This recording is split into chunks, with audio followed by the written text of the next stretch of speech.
He who is he who is deaf to a poor man's cry will not be heard when he himself calls out.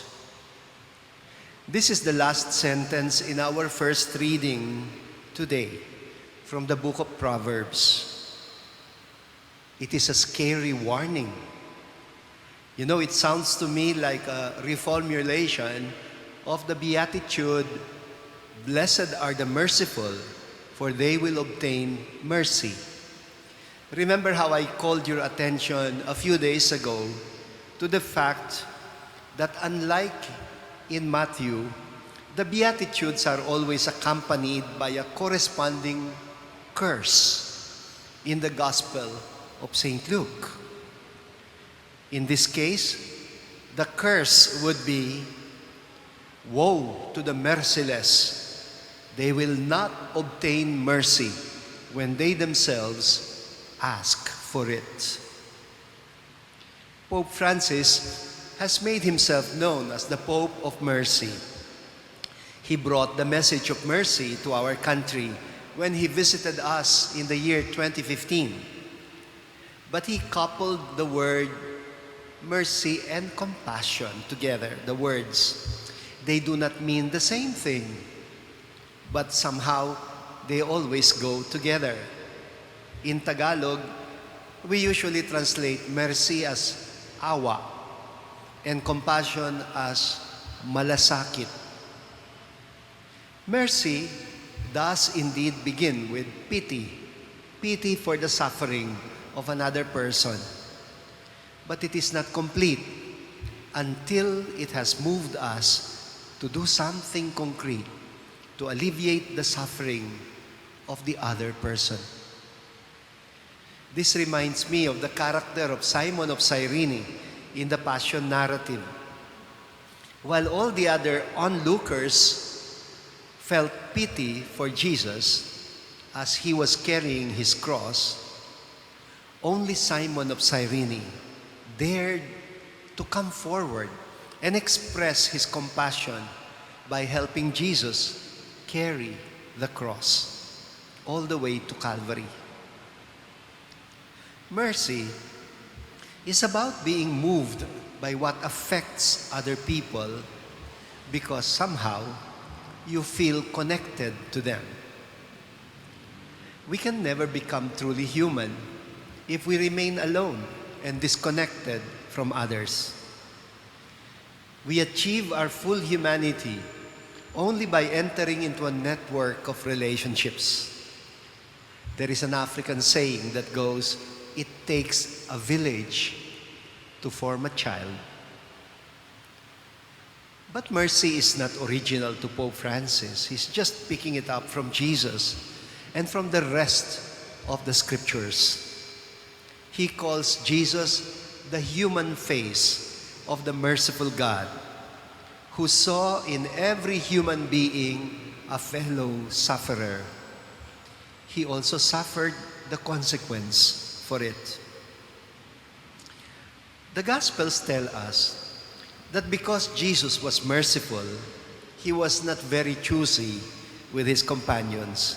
He behaved differently from the Pharisees, who tended to distance themselves from people whom they considered as bad company. Jesus deliberately sought out the company of the people whom the Pharisees were avoiding, like sinners, sick people, lonely people, poor people, psychotics and lunatics, those who were ostracized and treated as outcasts. You know, it was for this reason that Jesus was rejected, not just by religious leaders, but also by his own family and relatives. In Mark chapter 3, verses 20 to 22, just a few verses before the parallel reference to the visit of Jesus' family, which begins on verse 31, Mark tells us that his relatives wanted to seize him. They wanted to abduct him. because they thought that he had gone crazy or he was out of his mind. In short, they wanted to take him back to Nazareth and to force him to behave like a regular adult male Jew was expected to. I imagine how these relatives must have pestered Mama Mary to convince her son to stop what he was doing in Capernaum, to get back to his senses, and to work as a carpenter, support his mother, find a wife, build his own family. They had no other notion of family except blood relations. Actually, this is one thing that we Filipinos are sometimes also criticized for. Although it is a value, definitely a value, to be family-oriented, it can also be a disvalue if we limit our charity only to family. Haven't we heard of instances when politicians get involved in corruption because of family? Like when they use their authority to favor family members and not even care about the impropriety of it or the conflict of interests. I do not think Jesus will disagree with the saying, charity begins at home. But I think his point is, yes, charity begins at home, but it does not end at home. Anyone who has been truly nurtured and loved by family should be more disposed to be part of the larger family of God's children. And so, when Jesus said, "Who is my mother? Who are my brothers and sisters?" I do not think he meant to be disrespectful to his family.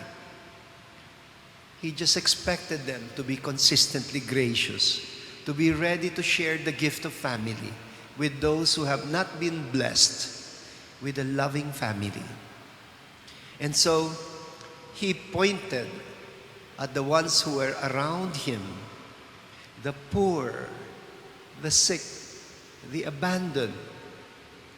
And these, he says, these are family to me too. We often say blood is thicker than water. The old emeritus Archbishop of San Fernando, who is fondly called Aposeto in Pampanga, loves to challenge this by saying, water is thicker than blood. And he says it tongue-in-cheek, of course, because by water, he is referring to the grace of baptism that disposes us to hear and to live the Word of God and to open our hearts in order to treat not just our blood relations, but every fellow human being, especially the most needy, as family, as fellow sons and daughters of the same merciful God.